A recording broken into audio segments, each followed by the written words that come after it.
Pengumuman kelulusan P3K Guru tahap 1 belum ada. Nilai diutak-atik, BKN bersikap.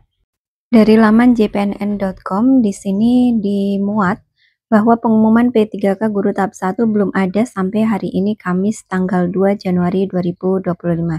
Dan memang benar ya teman-teman bahwa memang sepertinya di seluruh Indonesia belum ada instansi yang mengumumkan untuk hasil P3K GF Guru ini. Jadi, hal ini menimbulkan keresahan. Banyak guru honorer yang khawatir jika nilai seleksi kompetensinya diutak-atik sehingga nantinya mereka harus tersingkir. Nah, memang kekhawatiran-kekhawatiran ini memang selalu ada dengan adanya pemunduran dari jadwal yang seharusnya, yaitu seharusnya diumumkan pada tanggal 31 kemarin. Bahkan di forum-forum guru yang ada termasuk dari forum guru FGHN LPSI, di mana Hetty Kusrianingsih sebagai pembinanya juga mengatakan bahwa teman-teman guru itu semuanya gelisah menunggu pengumuman kelulusan P3K Guru tahap 1 yang memang tak kunjung tiba. Apalagi di sini tidak ada surat edaran soal perubahan pengumuman kelulusan P3K Guru ini. Dia berharap pengumumannya bisa segera dilaksanakan pekan ini, agar bisa bersama-sama dengan P3K Teknis dan Nakes menjalani tahap pemberkasan NIP P3K. Menurut Hetty Kusrianingsih yang dinyatakan kepada jpnn.com pada hari Kamis tanggal 2 Januari ini, dia mengatakan bahwa saya menerima keluhan kawan-kawan soal potensi perubahan nilai kelulusan. Info yang lagi ramai, guru baru 1 tahun mengajar sudah bisa daftar P3K dan lulus seleksi administrasi. Nah, ini juga kekhawatiran menurut saya adalah kekhawatiran yang tidak mendasar oleh teman-teman semuanya. Jadi perlu teman-teman ketahui, ini memang yang lagi ramai adalah dengan adanya perubahan atau kemarin ada mekanisme yang baru dari Kemendikdasmen, terutama yang dari GTK itu, adanya solusi bagi guru-guru yang memang masa kerjanya sebenarnya sudah 2 tahun, namun secara dapodik mereka tidak terbaca 2 tahun sehingga tidak bisa mendaftar, makanya dibukalah sistem melalui RTG. Nah, sistem dari RTG ini ternyata banyak rekan-rekan yang tidak memahami. Dikiranya bahwa teman-teman yang baru 1 tahun itu akan bisa mendaftar melalui RTG. Jadi ini dikatakan oleh mereka-mereka itu bahwa guru-guru ini merupakan honorer yang akan mengganggu, nanti akan menjadi pesaing dari mereka yang sudah melakukan tes di tahap 1. Sebenarnya hal ini tidak sama sekali, karena kalau teman-teman cermati bahwa untuk prioritas dari guru ini tercantum dalam Kemenpan RB nomor 348 bahwa urutan prioritas itu mulai dari P1, XTHK 2, non-ASN database BKN, dan kemudian non-ASN untuk guru yang 2 tahun dan juga untuk PPG prajabatan. Nah, ini tidak akan mungkin untuk mereka guru-guru yang 2 tahun non-ASN itu akan kemudian merebut lahan dari guru non-ASN yang sudah terdata dalam database BKN, karena mereka prioritasnya adalah di bawahnya.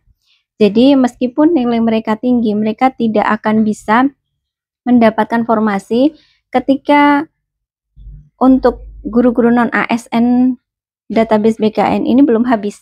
Jadi jika ada formasi, tentunya yang akan dipetakan dulu adalah untuk P1, kemudian jika P1-nya sudah habis, maka untuk XTHK 2, kemudian dilanjutkan untuk non-ASN database BKN, baru jika masih ada sisa formasi, maka itu diperuntukkan untuk non-ASN yang 2 tahun itu. Jadi untuk kemungkinan digeser karena honorer 2 tahun yang masuk melalui RTG ini sangat tidak mungkin. Jadi mudah-mudahan ini menjadikan berkurangnya keresahan dari teman-teman. Nah, ini juga seperti yang disampaikan dalam artikel dari jpnn.com ini, bahwa pendiri FGHN LPSI Deddy Nurwega menambahkan, pengumuman P3K Guru tahap 1 yang belum jelas kapan berakibat munculnya berbagai informasi yang meresahkan. Salah satunya adalah informasi adanya titipan siluman honorer yang sudah tidak aktif tiba-tiba muncul lagi dan dinyatakan memenuhi syarat atau MS. Nah, perlu juga diketahui untuk teman-teman, jika nanti teman-teman mengetahui misalnya ada guru yang tadinya tidak aktif sudah dikeluarkan dari sekolah, kemudian di sini dia diterima dan MS, itu jika guru tersebut adalah merupakan P1, memang untuk guru P1 ini ketika tidak aktif pun maka dia masih bisa mendaftar dengan syarat ada izin dari yayasan untuk yang guru swasta, kemudian juga izin dari kepala dinas tempat. Hal ini dikarenakan pada saat tahun 2021 ketika seharusnya teman-teman P1 ini sudah dipetakan, namun karena kebutuhan formasi yang belum ada, maka banyak dari teman-teman ini yang sudah kemudian dirumahkan karena memang sudah terdata sebagai P1, maka di situ sudah seperti akan mendapatkan P3K, namun ternyata masih belum mendapatkan, maka banyak juga yang sudah dirumahkan. Nah, kemudian kemarin itu untuk dapodiknya, untuk keaktifannya diaktifkan kembali karena memang ini sudah ada jaminan dari Dirjen GTK bahwa untuk seluruh P1 itu memang prioritas dan bisa untuk diangkat dan juga menggunakan nilai dari tahun 2021, sehingga untuk pengadaan CASN 2024 ini mereka tidak perlu untuk tes. Nah, ini menurut Dendi, kami berharap belum adanya pengumuman ini karena untuk menelusuri data honorer yang siluman-siluman itu untuk guru yang benar-benar mengabdi tidak tersingkir, ujarnya.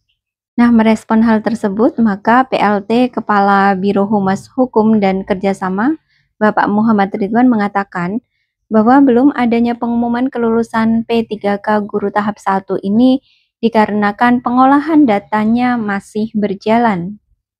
Hal itu dikarenakan BKN terlambat menerima aliran data dari Kementerian Pendidikan Dasar dan Menengah atau Kemendikdasmen untuk pengolahan hasil seleksi kompetensi P3K Guru Tahap 1. Khusus P3K Guru memang belum selesai. Doakan agar Panselnas secepatnya menyelesaikan pengolahannya, ucap Ridwan yang dihubungi JPNN secara terpisah. Dia kemudian menghimbau agar para guru honorer ini untuk bersabar, apalagi bagi pelamar prioritas karena cita-cita mereka menjadi ASN sudah di depan mata. Hal ini karena untuk pelamar prioritas ini, karena tanpa tes berarti nanti akan langsung ditempatkan jika formasinya adalah sesuai dengan jumlah prioritas ini. Ridwan mengungkapkan hingga 31 Desember 2024 malam, tercatat sebanyak 555 instansi sudah ditandatangani hasil kelulusan P3K teknisnya oleh Kepala BKN. Selain itu, terdapat 454 instansi untuk hasil kelulusan P3K Nakes juga telah digital signature atau DS dari Kepala BKN.